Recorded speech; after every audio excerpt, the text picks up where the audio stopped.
I think so many people in our world today just are kind of scraping by and just barely trying to survive. I mean, I can think of many days where that's true for me. Like, I just got to make it to the day, right? Let me just get to the end. Let me just make it there. Let me just kind of hunker down, hang in there.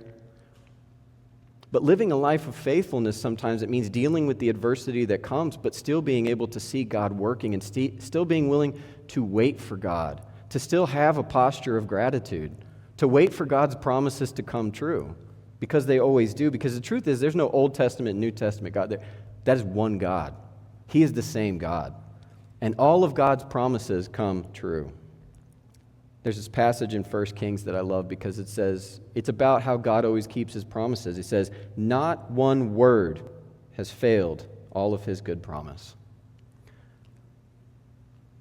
That is a solid statement of our faith. Not one word of God's promises has he failed on.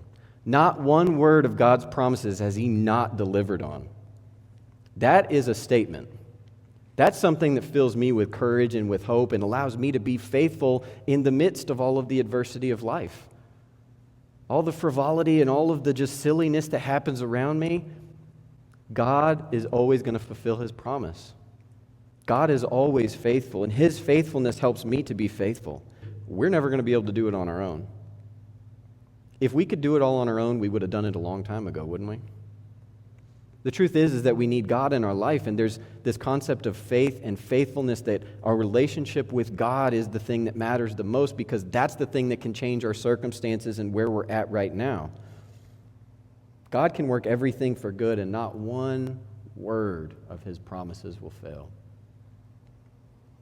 We can be faithful because in the end, he is faithful, and that is where our hope rests. You see, at the end of all things, God is in control, and God has good things for your life, and that causes us to be faithful.